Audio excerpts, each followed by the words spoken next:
ont besoin de se rafraîchir, discrètement ils se lèvent et qu'ils aillent en haut pour se rafraîchir et que nous poursuivions nos travaux. Je remercie donc M. Souleymane Bachir-Diane, Mme Louise-Marie Diop-Mas, M. Amadou Tidiane Guéroum, M. Babacar Diop-Douba et M. Boubacar Bari,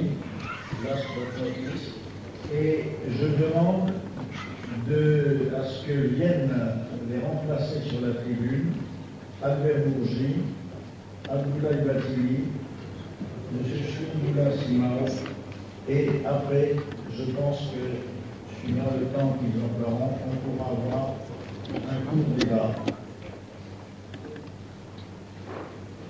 Merci.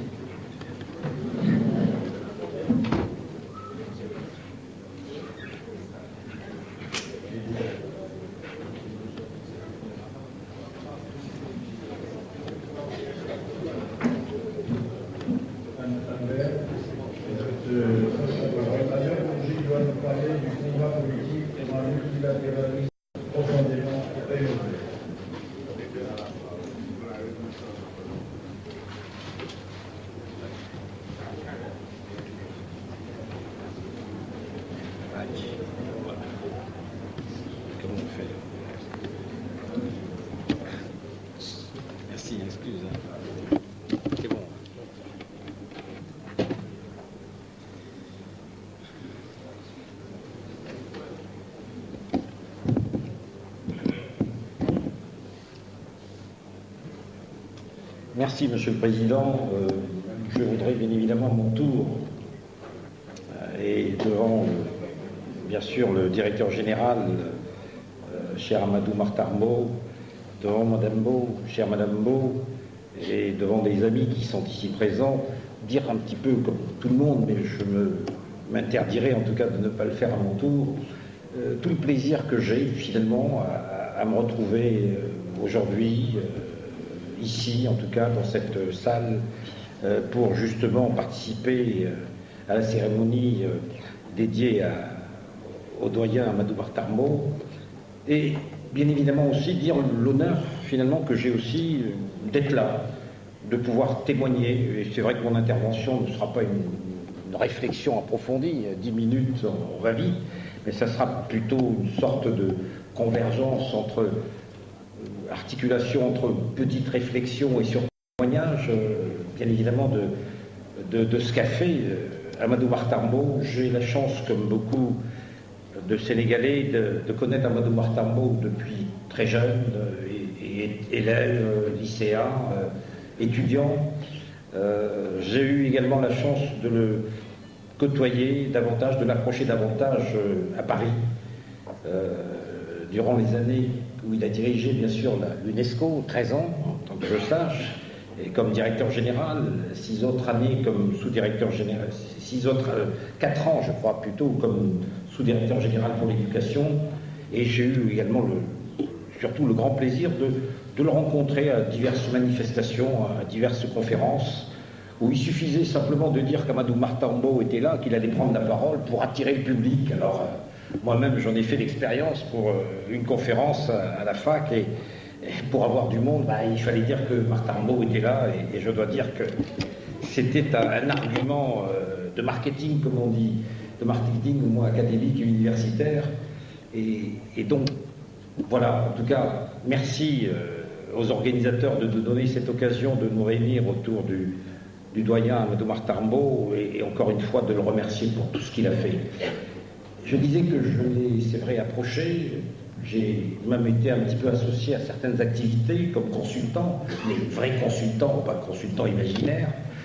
Et donc, j'ai donc associé à certaines activités, et j'ai pu constater finalement ce dont on a parlé ce matin, divers intervenants l'ont fait, mieux que moi sans doute, des valeurs qu'incarnait ce citoyen du monde, valeurs d'humanité, c'est évident, de courage.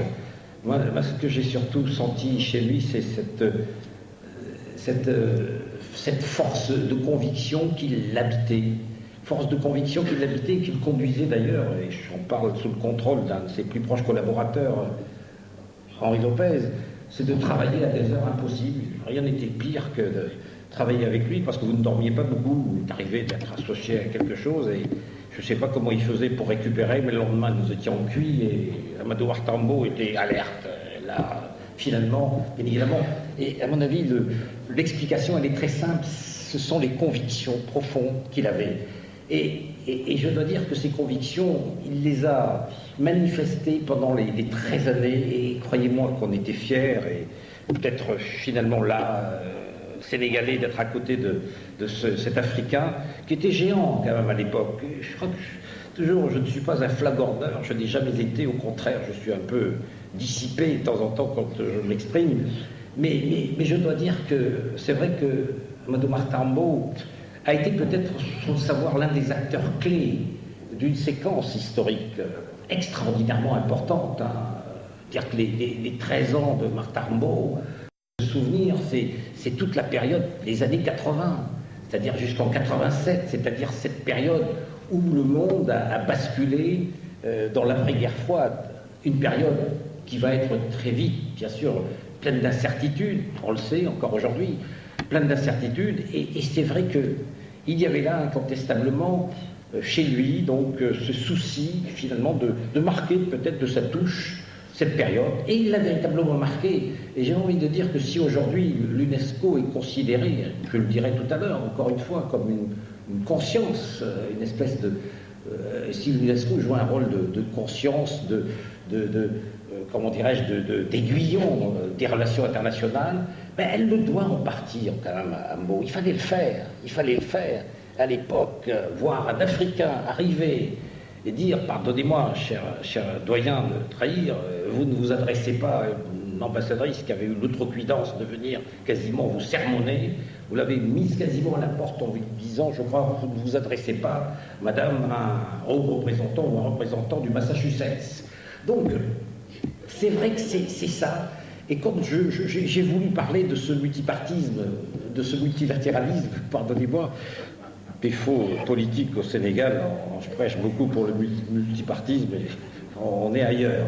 Donc, le multilatéralisme, quand je dis que finalement, Amadou Tambo l'a prôné constamment, et ce multilatéralisme rénové, bien évidemment, adapté au nouveau contexte international, je le disais, notamment des années 80, ce multilatéralisme, il existait chez lui à la fois dans le discours et dans l'action.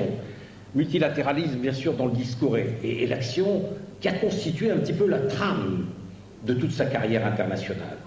Et il serait bien évidemment fastidieux de retracer toutes les initiatives que Amadou Tambo a prises pour inciter les États membres, et singulièrement les pays en développement, à prendre toute leur place dans le fonctionnement de l'UNESCO et des organisations internationales en général, du système des Nations Unies, et à mieux s'organiser pour assumer leurs responsabilités, notamment lors des choix décisifs sur les programmes et les orientations de l'organisation. D'abord, le plaidoyer, je le disais, le multilatéralisme dans le discours, le plaidoyer en faveur d'une coopération multilatérale régie par les principes d'égalité et de souveraineté des États parcourt toutes vos interventions dans les diverses enceintes internationales. J'en ai retrouvé des dizaines. Il y aurait un travail d'ailleurs à faire. Des chercheurs sont là, je suis sûr, et qui vont se pencher là-dessus.